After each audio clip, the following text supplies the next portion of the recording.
మీరు కూడా ఒక డైలాగ్ చెప్పొచ్చు కదా. డైలాగ్ చెప్పేస్తాం. రెడీ. కానీ వీణా గారు ఏ మాటకి ఆ మాట చెప్పుకోవాలండి. ఇంత మంచి ఈవినింగ్ వెనకాల అంత మంచి బ్యాక్గ్రౌండ్ స్కోర్ ప్లే అవుతుంటే ఎదురుగుండా మీలాంటి మంచి అందమైన అమ్మాయిని కూర్చోబెట్టుకుని ముందు కొట్టడానికి చాలా అదృష్టం చేసుకోవాలండి.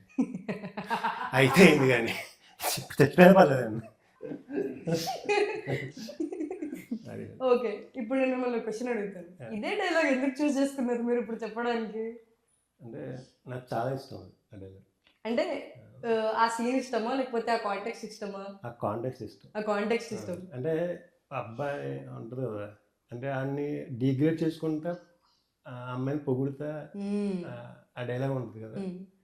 నిజంగా even in the movie Titanic also అంత మ్యాసివ్ హిట్ అయింది. ఎందుకంటే girl was very rich, the boy was very poor.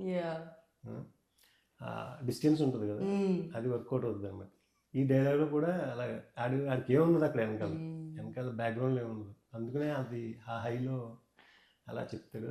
అది ఇన్నోసెన్స్ కూడా ఉంది. There is a certain innocence to the dialogue, ఆ క్యారెక్టర్ కి డైలాగ్. డబ్బింగ్ లో నేను కూడా చూసాను కదా, అది ఎంత బ్యూటిఫుల్ క్యారెక్టరైజేషన్ ఆ సీన్ లో ఆ అబ్బాయిది.